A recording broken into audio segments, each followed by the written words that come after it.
Hey guys, welcome to Civics Online.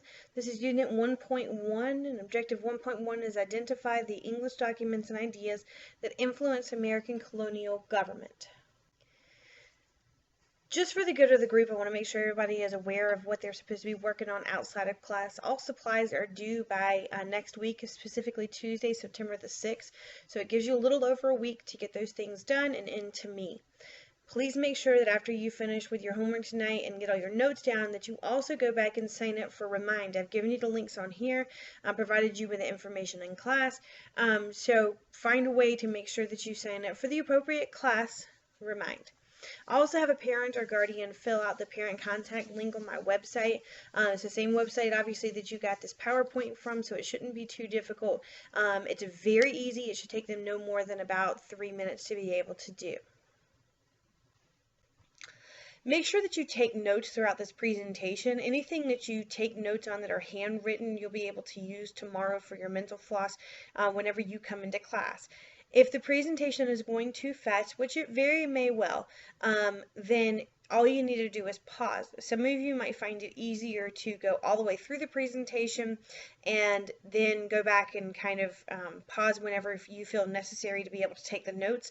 Some of you might just want to take notes as the presentation is going and then hit pause if you feel like I'm going too fast. So again, you'll kind of figure out your own rhythm for this and taking notes off of these slides.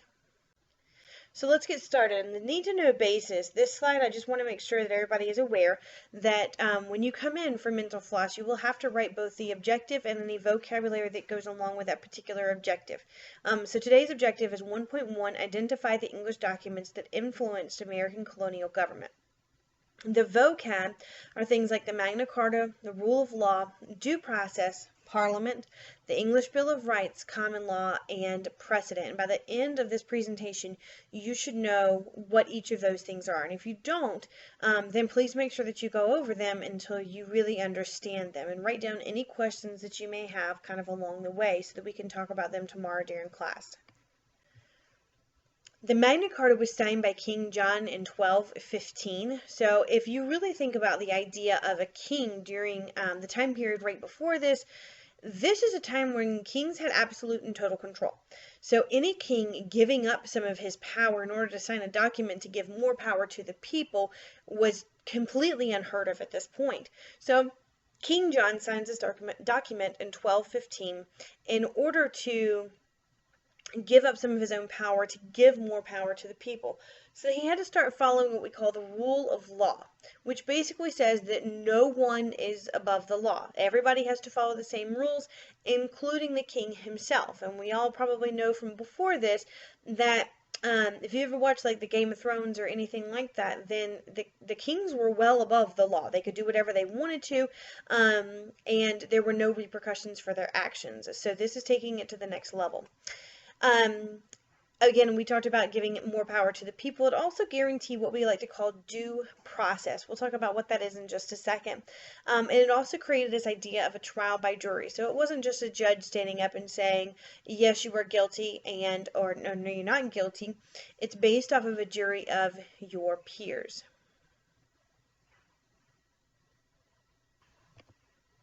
So back to the due process in the Magna Carta. So due process basically is a legal procedure in order to ensure that a person gets a fair trial and that their rights are protected under that trial.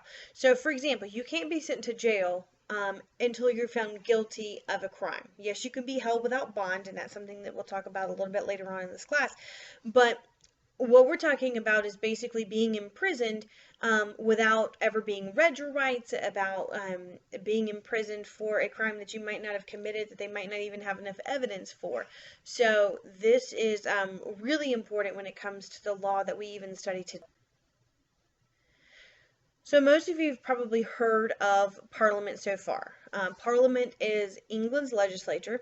These are the people who make the laws in England. So they're very similar to our Congress. It's actually what our Congress is modeled after here in the United States. So these are the people who make the laws.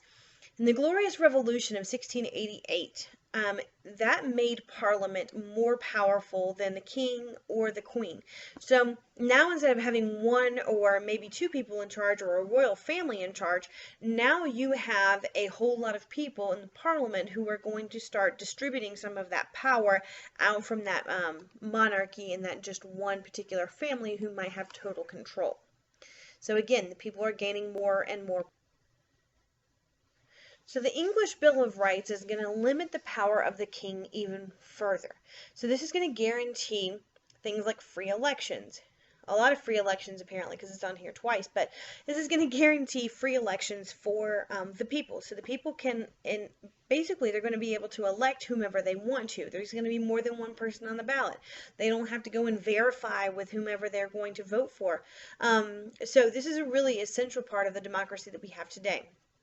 The English Bill of Rights also eliminated cruel and unusual punishment. If you've never heard those words before, you will, and you will know exactly which one of our amendments goes with that as well. So the right to bear arms, this is Amendment number 2 in the United States, and of course the freedom of speech goes with Amendment number 1. So as you can see, a lot of these things we actually did kind of steal from the English, and makes it a little bit easier to understand where we got some of our ideas from. So again, a lot of this stuff is just stuff that we have stolen from the English and kind of made it our own. Common law is the idea that we don't have to write everything down. There are things that are just understood. And that's pretty much what common law is. So common law is based off of a previous court decision, and it doesn't necessarily have to even be written down. It just means that you're going to look at something that somebody else did, or a similar ruling in a specific type of case or a similar case, and you're going to use that in order to kind of base your opinion for your own particular case. So if you're a judge, you would be looking at something else that has already happened and saying, okay, this is the way that judge decided, and I think that's a pretty good decision, so I'm going to kind of use his judgment, my judgment together, and come up with a ruling for this particular case.